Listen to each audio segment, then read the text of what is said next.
I got these animals on a bit of a grain mix right now. Here in about 2 or 3 days, I'm gonna go to the mill. I'm gonna go to my broker and I'm gonna buy a dry distiller grains. Right now I got them on just all sorts of, I just put together a whole bunch of random stuff. It was like alfalfa and calf pellets and then 20% creep pellets. And I just gave them, you know, 1 bag of each thing, 2 bags of each thing, and I just let them at it. I got new calves in here, and so, you know, I want to make sure that the new calves are eating. This is one of them right here, and actually she's not, or he's not eating. There he goes, but I want to make sure they're eating, and you can see how small they are compared to the other animals. And so I want to make sure that they're eating, and so I just gave them a whole bunch of grain mixture. I just gave them a little bit of everything, and then I'm letting them eat whatever they want. And so right now, that's what these animals are on. I just put them on a random grain mixture. I mixed calf pellets with alfalfa pellets, and I also put creep pellets in there. And then I got these animals roughage bales, and the big idea is that I just want to get these animals all eating together. These new animals that I introduced to the herd yesterday, I don't know exactly what they want to eat, but you know, I've preconditioned them for 2 weeks now. You know, I vaccinated them and I preconditioned them. I know that they're all eating solid feed, and so I just put a whole bunch of different food out for them, and I let them eat whatever they want. And I got one animal that's overheating real bad, and you know, I took him, and he's sitting in the lake right now, and so he's sitting in the pond right now, and so he's doing good. And yesterday I did get in contact with the sale barn. They were supposed to take the money out of my check before they sent it to me. And so I wanted to make sure that that all happened, because, you know, I didn't want to be in a situation where it was like, oh my God, this guy didn't pay. And, you know, I wanted to make sure that my bills were covered. And so I called the sale barn last night, and I did figure out how much money I made. And so yesterday, you know, my video from yesterday, my internet here is not very good. And so it's still uploading, and it'll be up here probably in a few hours. You know, I'm about to head to Dallas. And so, you know, my video from yesterday will be up, and then you'll get to see. But yesterday I made a video before I called the sale barn, and I said that I think that I'm gonna make $4,000. You know, that was you know, I was estimating that I was gonna make $4,000, and I made $39.50, and so I was off by like 1.25%. And so, you know, and this is what, you know, I'm not trying to, you know, I'm not gonna sit here and I'm not gonna, you know, I'm not gonna tell you forever. After a certain point, I've already said, you know, like, I understand that I have my faults, right? I have my faults. You know, I understand that I do, but one of my big strengths in life is that I make a tremendous amount of money. You know, I've already, you know, I understand that I have my faults, right? Like, I'm not a saint. I've already said this, right? I'm not a saint. I don't ever plan on being a saint, right? I've already talked about this 50,000 times, you know. I know I have my faults. You know, I don't help people, right? I mean, but it's like, you know, but then I always say, make your peace with God, right? I always say this stuff, you know, make your peace with God. Don't look for validation, and don't look for approval from men, because a lot of men are morons. At the end of the day, if they could, they would, right? I mean, people are not sitting around going, oh man, I don't, you know, if you talk to somebody, if they're not making $250,000, if they're making $50,000 a year, and they're trying to convince you to not make $250,000 a year, you should kick them into a moat. Don't listen to their opinion, right? They're poor for a reason. You know, poor people are poor for a reason. You know, and I say this all the time, but people, you know, when it comes to being poor, there's a reason that poor people are poor, right? At the end of the day, there is. And being poor is like being on drugs.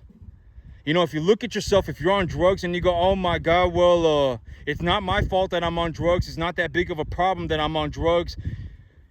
At the end of the day, who knows whose fault it is, right?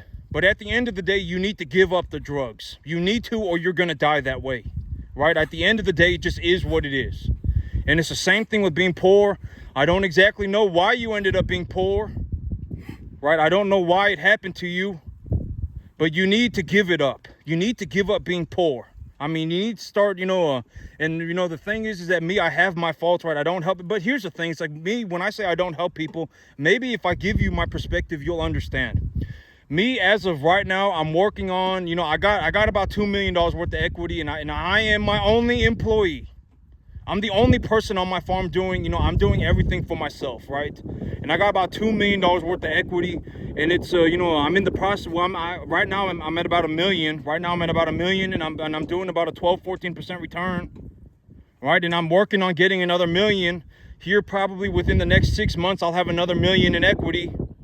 I got over $2 million worth of equity. I'm not gonna go out of my way to help somebody for even 50 grand. 50 grand is a pathetic amount of money.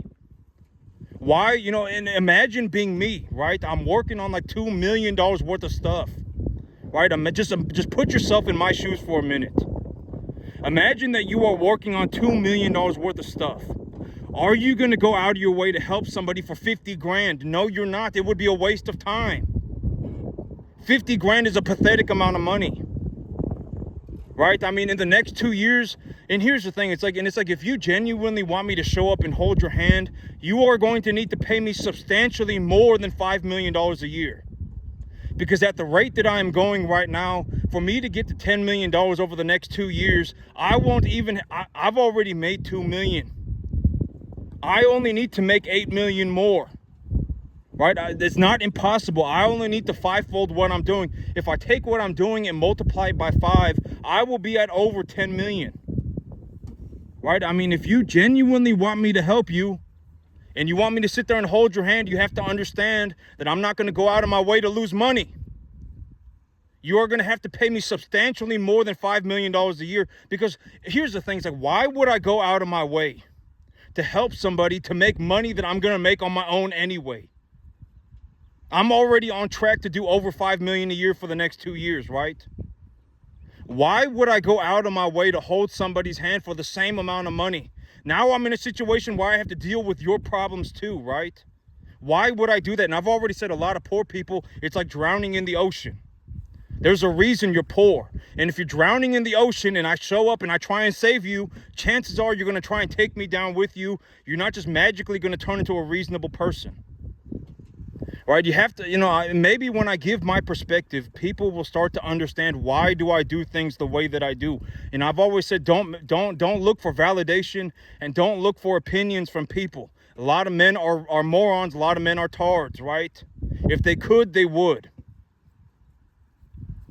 You know, like yesterday, I brought home $3,950 cash, and I also brought home 4 more animals. Right? In 2 weeks, I'll be taking more animals to market. This month, I'll probably make about 7 grand. Right? Let's say I make a $7,500 and it cost me $1,500 to run my business. I came home with $6,000. That's 72 grand a year right now, right? On a low ball estimate, I make $5,000 a month. I'm reinvesting my earnings so that I can increase my cash flow opportunities. I'm buying a new piece of land. When I buy my new piece of land, I can, you know, I realistically, you know, even tripling my cash flow would not be impossible. It's not impossible. It's not very difficult for me to go from 12 grand to 30 grand. It's not. And so it's like, you know, realistically, if I'm making $30,000 a month, it's more money than people cannot offer me money anymore. Money is not going to do anything. Chances are you're not going to show up in my life and offer me $30 million. And if you're not going to offer me $30 million or something like that for a 1-year contract, I'm not going to go out of my way to help you. Why? Because if I just sit here and do my own thing, I'm going to make like $5 million a year anyway. Right? I mean, why would I go out of my way to help somebody if I'm going to lose money?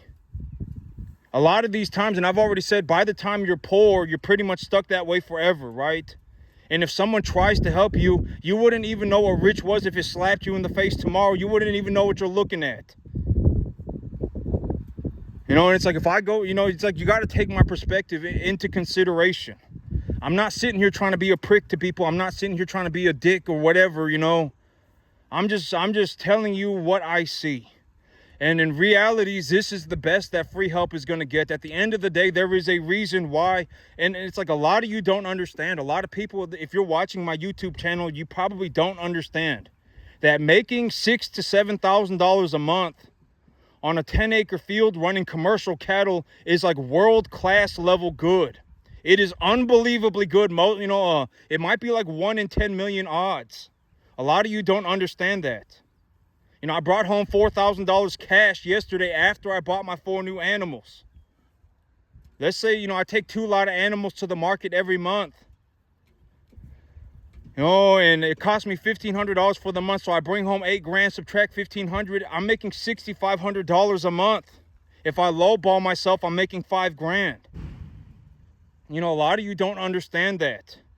That making 5, 6, 7, you know, when I have a lot of grass, my margins go up to about $7,000 a month. And when I don't have much grass, my margins go down to about $4,000 a month. If I lowball myself, I make $5,000 a month. And a lot of people don't understand that making $5,000 a month on a 10-acre field running commercial cattle is like world-class level good. It's phenomenal. I mean, almost, you know, and if you want to know another way to look at it, I have not seen one person even do 10% of what I'm doing. And it's like, you know, and a lot of people, if Rich slapped you in the face tomorrow, you would have no idea what you were even looking at.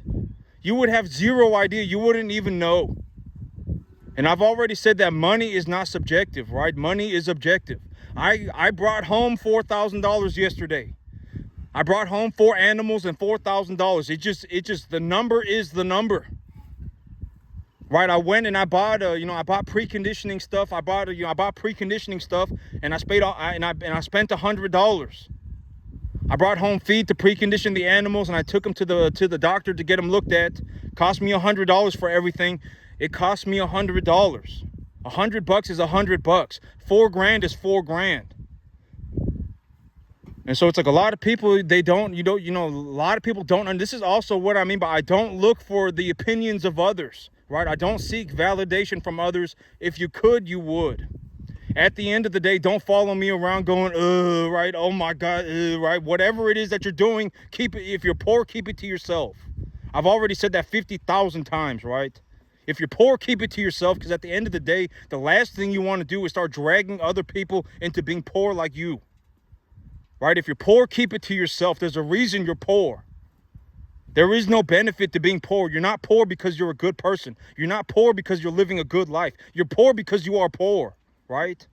It's not like, oh my God, I'm a good person and that makes me poor. It's not true. Right? I mean, there's a very real possibility that you're poor because you act like a tard. It's a very real possibility. You need to consider that. And at the end of the day, I'm not saying that I'm a saint, right? I'm not saying that I'm a saint. I have my faults. I don't help people. I will legitimately sit there and watch people die. I don't help people, right? If you want my help, you can do 99% of the work by yourself, and then you can pay me $50,000 for 2 hours of my time, and I will come and take a look at what you're doing. All right, if you want to do 99% of the work by yourself and you want to give me 50 grand and you can have 2 hours of my time, then I will do that. And I will take a look at your plan. You know, if you've got a real estate deal that you're looking to do, I'll take a look at the real estate deal. I'll help you formulate your contract for your new real estate deal. If you want me to come by and take a look at your cattle, I'll come by and take a look at your cattle. If you want me to come by and take a look at your grass, I'll take a look at your grass. If you want me to come by and take a look at your whatever it may be, I'll give you 2 hours of my time for 50 grand. You know, it's like you got to understand that I generate over $1 million a year of equity. And realistically, if I just reinvest my earnings over the next 2 years, I'm going to be over 10 million. I'm already at 2 million. It's not impossible for me to go from 2 million to 10 million. I just need, like if I genuinely just run 250 cattle, I'll have it done. Right? I mean, it's not impossible. And so when I make these videos, I'm looking to give the best free help that I can to everybody at the same time. To anyone that because at the end of the day, the algorithm is the algorithm. And if you've landed on my video, then you've landed on my video for whatever it may be, right? My videos, the viewership of my videos has been going up. Objectively, it's been going up. And my videos are doing good. And so whatever it may be, my videos are sitting well with people. Right? I mean, for whatever reason, you have landed on my video, and now here we are, right? Don't ask me for help. I will watch you die before I help you. And if you want my help, you can do 99% of the work by yourself, and then you can give me 50 grand, and I will help you for 2 hours. I will come by and take a look at whatever it is that you're doing. If you want me to take a look at your real estate deal, I'll take a look at it. If you want me to take a look at your cattle, I'll take a look at them. If you want me to take a look at what you're feeding your animals, I'll look at it. If you want me to take a look at what medication you're giving your animals, I can do all these things at the same time within 2 hours. If you want me to come and take a look at your grass, I'll come and take a look at it. But here on this 10-acre field, on a low ball estimate, I make $5,000 a month net profit. And I'm going to reinvest my earnings for more land. And when I buy more land, I'll run more cattle.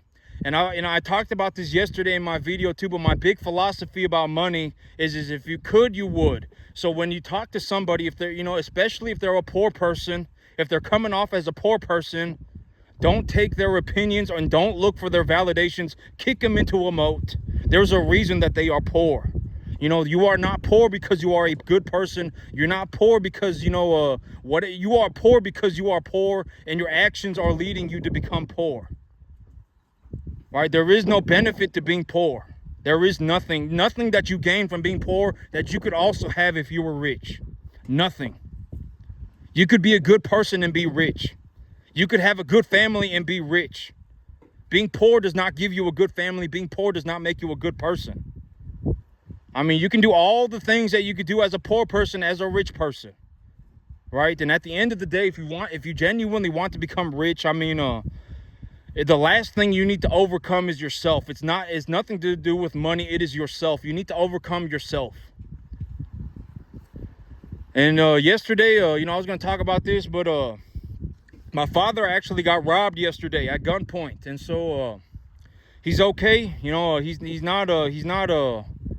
He's not hurt. My father did get robbed yesterday at gunpoint, and so I'm gonna take some cornstalk bales to the back, and I'm gonna teach my parents how to shoot guns.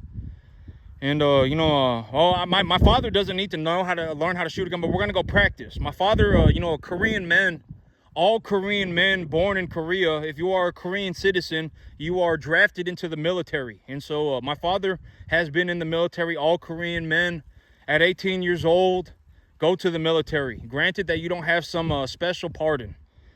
And so my father's been in the military, so he knows how to use a gun. And this is the thing, it's like you need to, this is also one of those things, it's like, but my father, he got robbed yesterday at gunpoint, and it's like the police, my father got very fortunate because he got robbed in the parking lot of a bank. And that bank had a police officer working in the bank, and then the police officer saw what was happening and ran outside. But you need to understand that people, this is what I mean by people are not good people and people are not bad people. A lot of people, they are just the encapsulation. They are kind of like the result of their decision making process and like opportunistic decision making.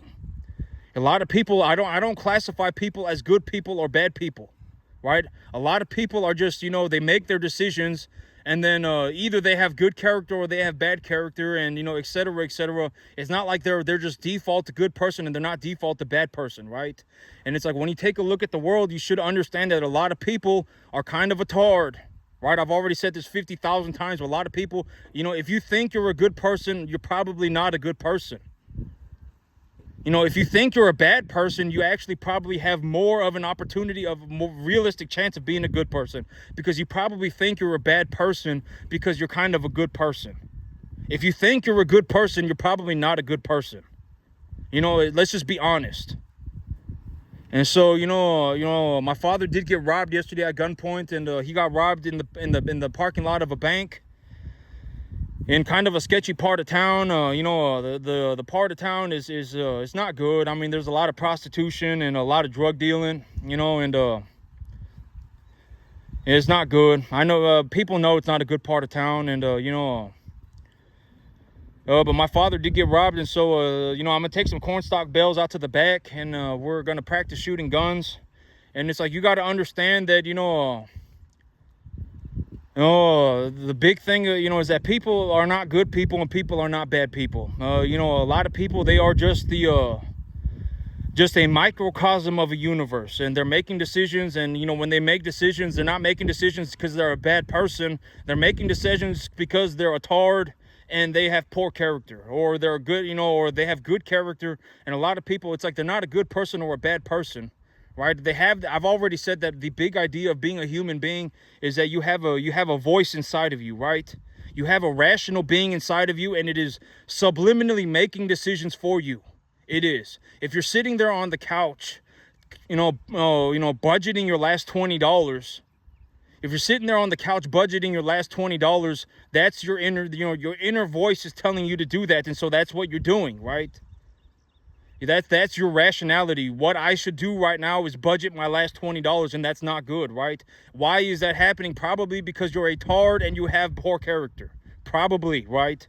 And it's like it said, if you went 180 degrees in the other direction, right? If you went and figured out, oh man, how could I make $20? Could I invest my money into this thing? And if it appreciates 1%, if I put $200 into this thing, and if I put $2,000 into this thing and it appreciates 1%, if it appreciates 1% over the next 2 months, then I've made $20 for the month, or I've made $10 for the month, right? If it appreciates 1% a month on the average, if it gives me a 3% dividend and goes up 7%, 8%, if it averages 12% a year, that's 1% a month. If I put $2,000 into this thing, and it's an equitable asset, and I fundamentally believe that this asset is going to go up in value, right? It's an equitable asset. I could change it back for my money tomorrow if I felt like it. If I sit here and instead of budgeting my last $20, I've come to a conclusion that I can actually go the other way, I can actually make $20, then you're off to a good start, right? If you can make $20 a month, you can make $40 a month. If you can make $40 a month, you can make $80 a month. If you can make $80 a month, you can make $160 a month, right? You can. And if you know how to double a small amount of money, you can double a large amount of money. If you can't double a small amount of money, having a large amount of money is not going to save you. And at the end of the day, people are not good people, and people are not bad people. I don't see people as good people, and I don't see people as bad people, right? I don't see it that way. You can be kind of a pathetic loser with poor character, and your decision-making process is a result of that situation, right? You can be a person of good character and of strong beliefs, and your decision-making process is coming from that, right? I mean, that is what I believe. I don't think that people are good people, and I don't think people are bad people. I think a lot of times it's like this, it's like, either you're kind of, you could be someone who's got good character, you do hard things on purpose, and, you do things, even though it's difficult, you do them, and then you will get rewarded, whatever it may be. It's like a microcosm of a universe of decision-making and character. I don't see people as good people and poor people. And the thing about money, when it comes to money, my big belief system on money is if you could, you would. Everybody would. Like me, I would say on the average right now, if I include my unrealized gains, I'm making about $18,000 a month. I'm making about $18,000 a month. But in terms of cash, how much cash am I bringing home? I would say, in terms of cash, in terms of how much cash am I bringing home, I would say it's going to be somewhere around $12,000. Oh, wait, and then I have to deduct about $1,000. I would say I bring home about $10,500 a month right now. And on my cattle business, I bring home about $6,000, about $6,500 and then I got $4,000 on a W-2. And so if you want to know, if you want to know how much money I bring home, that is it right there. My cattle business makes me about $6,000, and my W-2 makes me about $4,000. And then in the total, I bring home about $10,500. Sometimes I make a little bit more on the cattle side. And the thing about it is, I was thinking about this earlier today, but I'm just gonna say it. A Social Security tax is just over 12% of your income.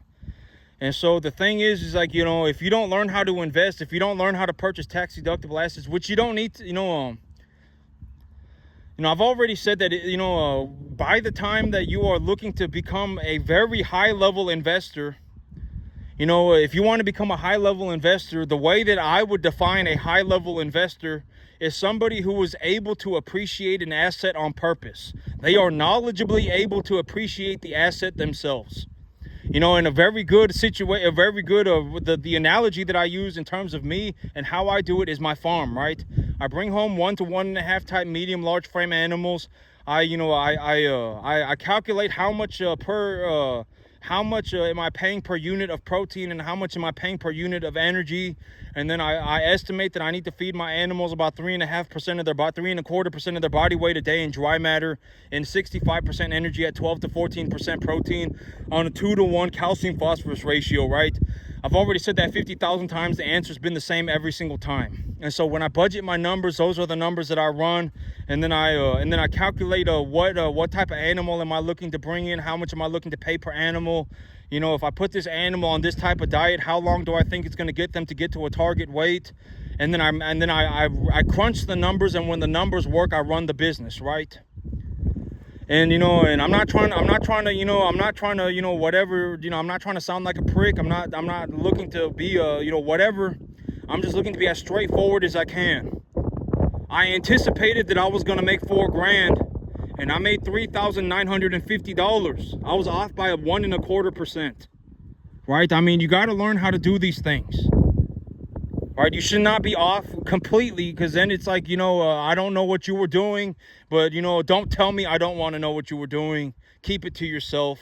You should be able to look at a situation and determine how much money is going to be involved. If I take this type of animal to the market and they are at this weight and at this body condition, with the feeder cattle market where it is right now and in my local market, how much do I estimate that I'm going to make?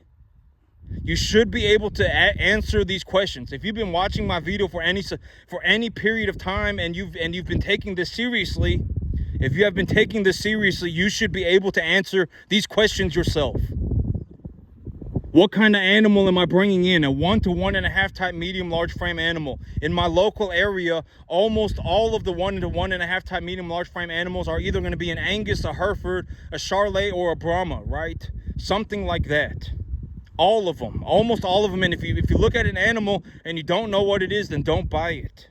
I've already said that 50,000 times. Just wait. 70% of all the animals that run through the sale barn are going to be one of those 4. Almost everybody's running the same type of cattle. People are not running like a mystical, magical cattle. I mean, I'm not saying, I do believe highly in my cattle. People are not running like, everyone is not running a different genetic of cattle. It does not matter where you go. Here in this area, almost everybody's going to be running the exact same type of animal. Some kind of an Angus. If it's not an Angus, it might be a balancer, it might be a Simmental. But whatever, it doesn't matter. Even if it's a pure black coated Simmental, it's still a 1 to 1.5 type medium large frame animal. If you got a balancer bull and you think it's an Angus, but it's not an Angus, it's a balancer, that balancer bull is still a 1 to 1.5 type medium large frame animal. They all more or less look the same. You don't need to know every single breed of cattle, as long as you know what an Angus animal kind of looks like. Right? Because if it kind of looks like an Angus animal, it's probably a 1 to 1.5 type medium large frame animal, commodity type animal. So the 4, and you should be able to answer if you've been taking this seriously, you should be able to answer all of these questions yourself. What kind of animal am I looking to bring in? How much do I pay per animal? How do I formulate? How much am I going to pay per animal? All of that stuff. You can't take my answer and use my answer unless you are in my area. If you are in Central Texas, then yes, you can probably use my answer for the cattle part of things, because the cattle part of things is a global commodity market. Can you use my answer to grow your own grass? Probably not, because your soil might be different. Your soil might be at a 6.5 pH and it might be a sandy loam. I got a clay loam, you might have a sandy loam, and your sandy loam soil might be 6.5 pH, right? And then at that point, you have to do things differently. Your soil is going to leach faster, and so you should probably not put as much fertilizer on it per application. You're going to need more water, and, et cetera, et cetera. You're probably going to need dolomite, lime, et cetera, et cetera. And so in terms of the commodity cattle part side of things, you could probably do things the way that I'm doing them. In terms of the business, you could probably do things the way that I'm doing it. In terms of growing your grass, you're going to have to take a look at your soil conditions yourself, and you're going to have to learn how to do it yourself. And that's the big thing about me, is that I don't help people. I don't. You're going to have to learn to help yourself. I'm a first generation farmer. I taught myself how to farm. You know, my farm, whether you want to believe it or not, my farm makes about $4,000 to $7,000 a month of net profit on a 10.5 acre field. On a 10.5 acre field, me running commercial cattle, you know, if my grass comes in real good, I'll make about $7,000 a month. And if I'm not, you know, if feed prices are good and cattle prices are good, I'll do about $4,000 a month, $4,000 to $5,000 a month. And so I, you know, depending on my situation, I make somewhere between about $4,000 to $7,000 a month. And so the numbers are the numbers, right? At the end of the day, the numbers are the numbers. And if you could, you would. And if you can't, then you should come to that realization that you can't. And you should work to a point where you can. Right? You should improve yourself to a point where you can.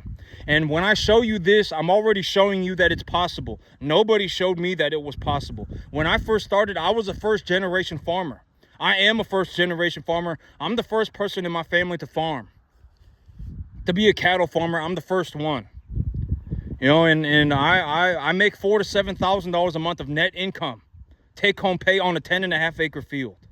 If I could do it, others can do it too. And maybe when I give my perspective, it will become apparent, like the things that I think about will rub off on you, and it will show you how to do things. Maybe you will see opportunities in your life. Oh, this is actually an equitable asset that I believe will go up in value over a long period of time.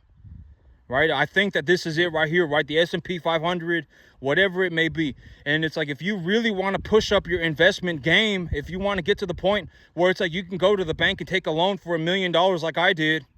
If you want to get to that point where it's like you want to go to the bank and you want to take a loan for $1 million and you're going to invest the $1 million and appreciate the value of the $1 million knowledgeably, right? Like you understand that if you have $1 million, you can actually, you yourself can invest it and make it a larger amount of money. You have the knowledge to do so. That is like the final level of investment. If you really want to know how to become a high level investor, you need to learn how to make money grow yourself. You yourself, your knowledge, your skill set, whatever it may be, you yourself are capable of knowledgeably growing money. You are given a set amount of money, and if you invest it in ABC, then it will turn into a larger sum of money. You need that. That is the final step of investment. If you want to get into the investment ideology and how to start investing, it's more like understanding what is equity. What is equity and why is equity the way that it is? Right? Equity is the way that it is because it's not just you that thinks that the thing is valuable. A majority of people think that the thing that you are looking at is valuable. It could be a piece of land. It could be the S&P 500. It could be beef cattle. It could be a business that makes money. It could be anything. As long as it could be a room full of gold. As long as a lot of people think that it's valuable, if a large amount of people think that it's valuable, then it's equitable.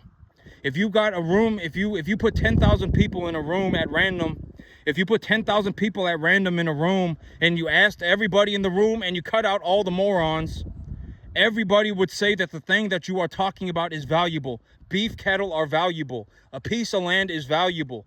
You know, a room full of gold is valuable. And it's like, now that you understand what equity is, you need to understand why you are investing in this equitable thing and why, fundamentally, why do you believe that it will go up in value? I bought the S&P 500, and the reason that I bought the S&P 500, this is a good example. I bought the S&P 500 because the S&P 500 is a small piece of the 500 biggest companies in America. Chances are they're not all going bankrupt at the same time, so the stock will always be worth something. If another business shows up that ends up in the top 500, then it will take the spot in the S&P 500. Right? So the S&P 500 makes sense to me. Right? It's a small piece of the 500 biggest companies in America. If I buy this thing, I'm buying a small portion of the 500 biggest companies in America. That is what I'm buying. And if I wanted to sell my shares tomorrow, I could get my money back tomorrow if I felt like it. I'm not buying anything. I'm trading my money for an equitable asset. And I believe that this equitable asset will go up in value over a long period of time. Fundamentally, I believe so, right? Because of market dynamics, whatever it may be, right? The government printing more money, interest rates going down, whatever it may be. Right? I mean, you know, whatever it may be, you know, the government printing more money, you know, There's a very real possibility that in 20 years, if your rent is $1,500 right now, if you're paying $1,500 a month right now, in 20 years, your rent might be $2,000. There's a very real possibility of that. You need to understand that. You know, if your rent is $1,500, you might be paying $2,000. If you're paying $10 for a hamburger right now, you might end up paying $15 for a hamburger. In 20 years, you might. It's a very real possibility. The economy is inflating.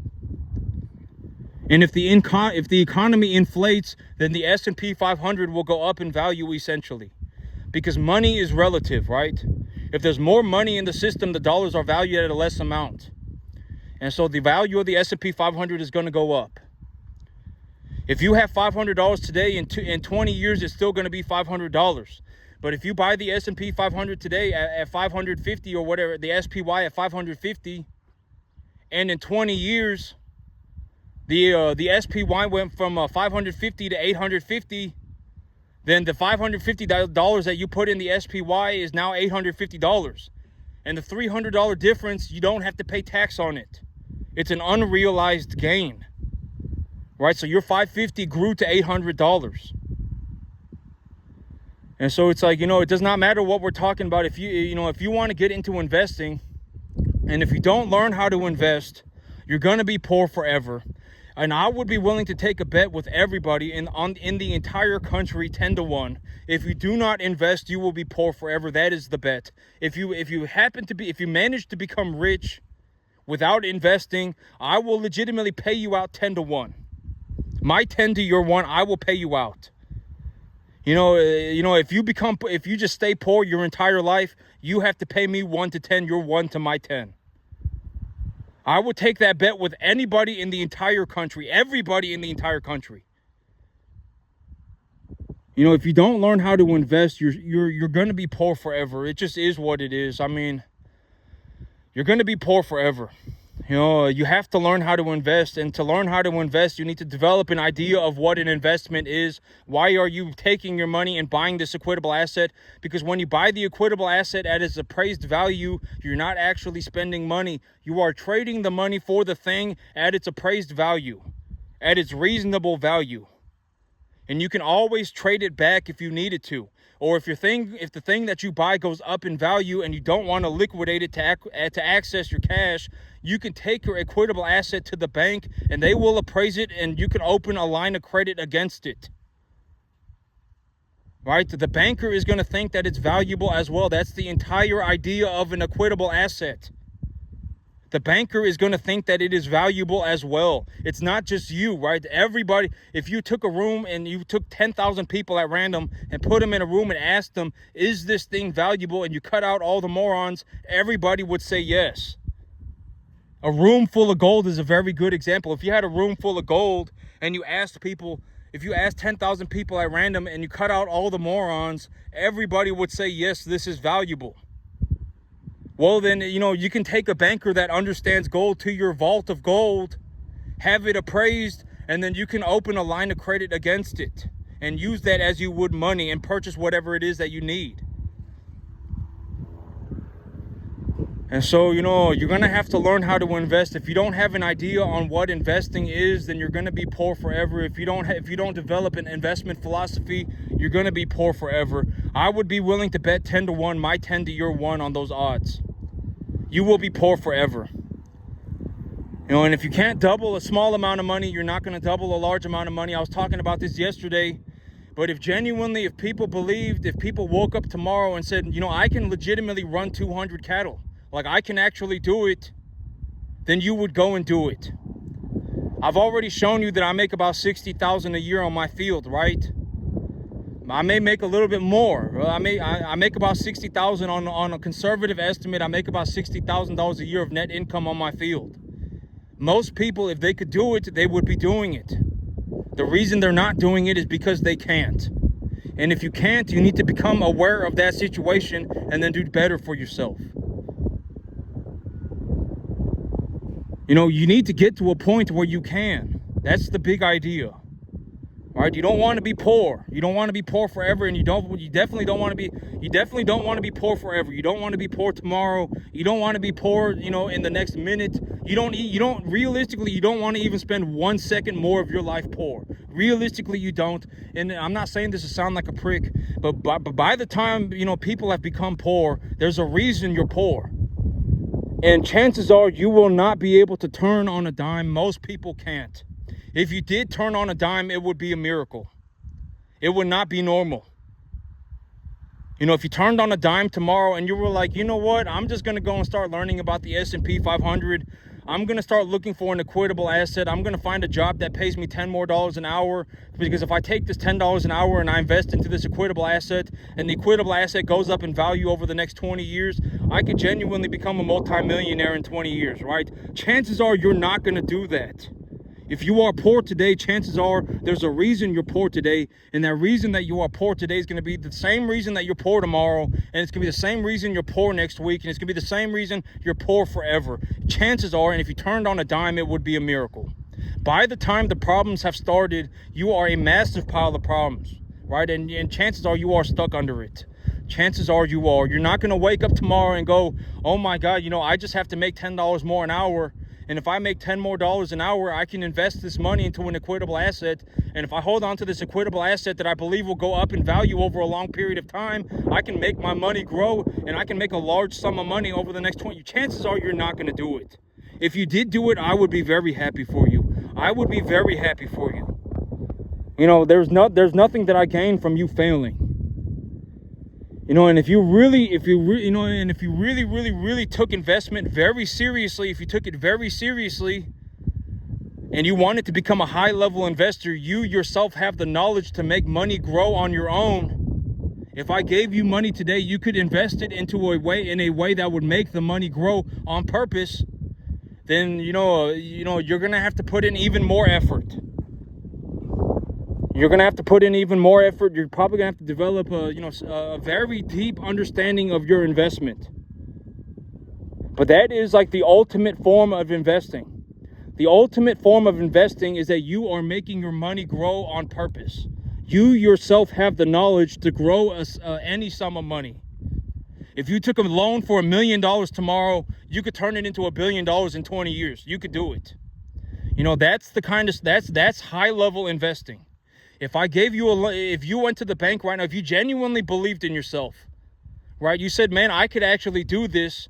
I'm going to go and I'm going to open an option contract on a piece of property.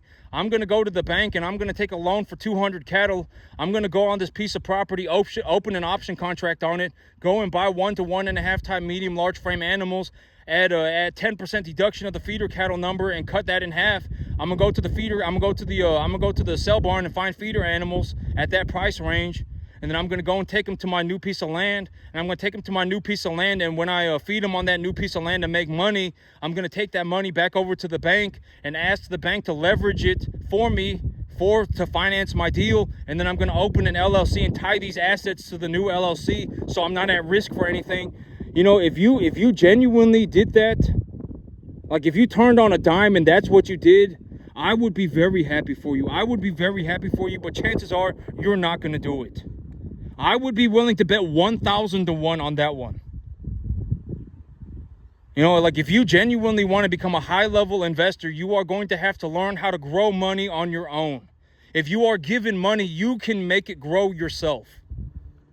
Oh man, I got some money. I got $10,000 in my bank account right now. So what am I going to do with that money? I'm going to go and open an option contract on a piece of property that is 5 times larger than what I got right now. Why am I going to do that? So that I can run more cattle on that property. What kind of cattle am I going to run? 1 to 1.5 type medium large frame animals. How much am I going to pay per animal? Well, I'm going to go on the feeder cattle market, take a 10% deduction and cut that number in half. What kind of animal do I anticipate that I'm going to get? Some animal between 200 and 350 pounds, 1 to 1.5 type medium large frame. Right? You're going to have to learn how to deeply understand your investments. And if you can make money grow yourself, if you are given money tomorrow and you have the capacity to double it on purpose, then you have become a high-level investor. But it takes a long time to do that.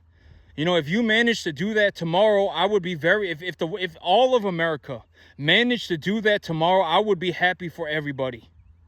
There's nothing that I gain from watching people fail, right?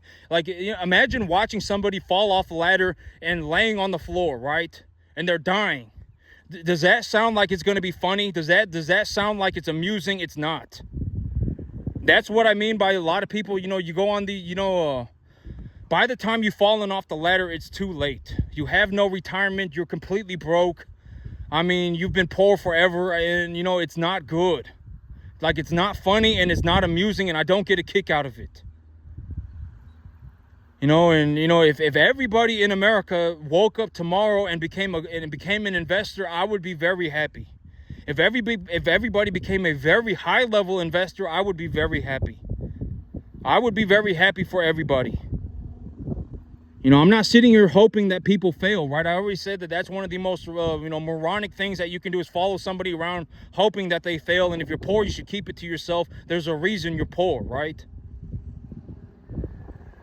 And money's not subjective, money's objective. Yesterday, I brought home $4,000 cash. I did. I brought home 4 animals and $4,000 cash on top of that. I just did, right? In 2 weeks, I'll be taking more animals to market. I'll be taking animals to market every 2 weeks, and I'll be bringing home animals every 2 weeks as well. I'm going to put them on a 4-month schedule at 48 animals.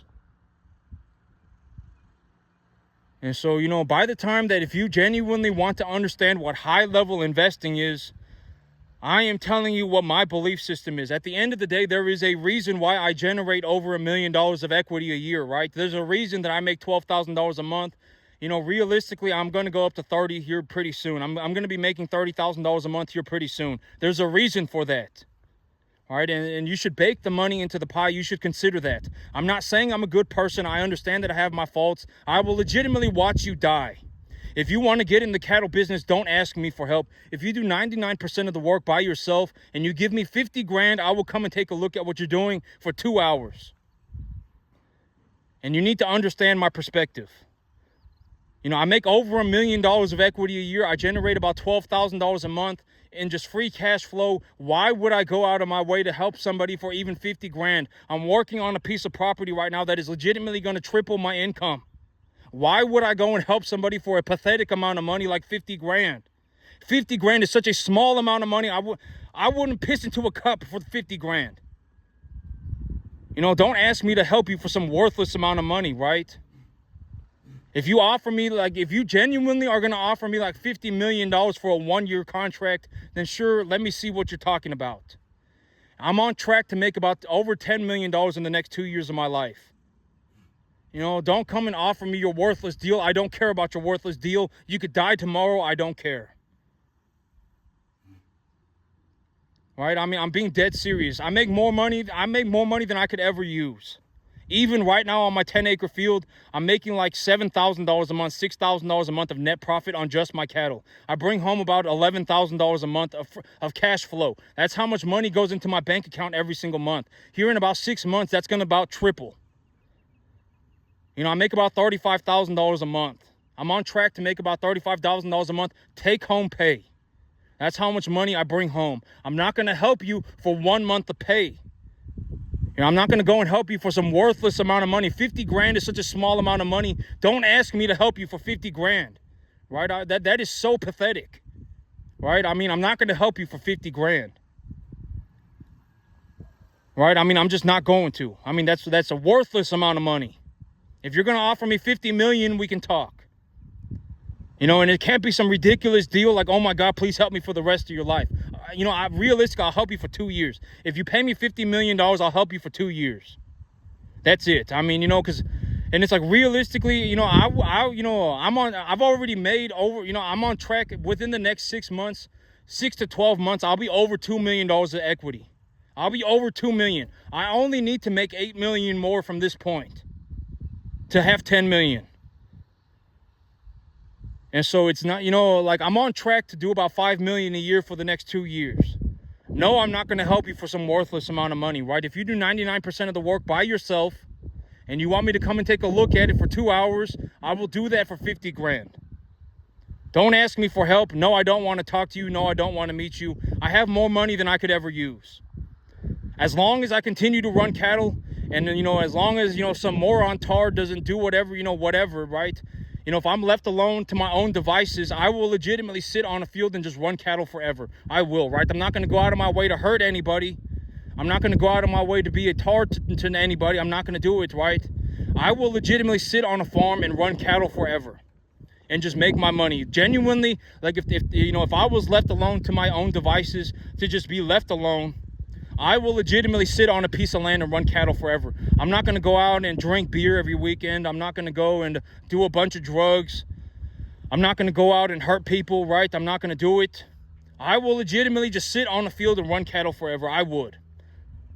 And I'll just make my money. And I've already said, as long as I make money and I keep my life within a reasonable boundary, I don't go and do a bunch of drugs. I don't go and gamble a bunch of money. I don't go and drink a bunch of alcohol or something like that. I can essentially make as much money as I could ever want. And even on this 10-acre field right now, I'm making about $7,000 a month. Here in about 6 months to 12 months, I'll have about triple that. I'll be sitting on about $30,000, $35,000 a month or so of net take-home pay. And realistically, $35,000 a month, if I bring home $35,000 a month, I can do whatever I want. At that point, I can pretty much do whatever I want. If I want to go and buy more land, I'll go and buy more land. I'll go and buy more cattle. But even right now, I bring home about $10,500 a month. My cattle business produces about $6,000, $7,000 a month. Even right now, I have more money than I could ever. I could do whatever I want. If I want to go and buy more land, I'll go and buy more land. Within a reasonable boundary, I can do whatever I want. If I want to go and buy more land, I'll go and buy more land. If I want to go and buy more cattle, I'll go and buy more cattle. Even if I want to buy a piece of equipment, granted that I do it reasonably, I can buy a piece of equipment. I can do whatever I want, even with the money that I'm making right now. And my cattle, my cattle bring home about $6,000, $7,000 a month of net take-home pay. About $6,000 a month net take-home pay on a conservative estimate. If my grass is doing real good, I bring home about $7,000. And if my grass is not doing very good, I bring home, and feed prices are doing good and cattle prices are doing good, like right now, I bring home about $4,000 a month. But, either way, I'm not going to, I essentially, as long as I stick to my cattle and I do my business and I live my life within a reasonable boundary, I can do whatever I want. I essentially have so much money I can do whatever I want. And so that's it for me today, YouTube. Y'all have a good one.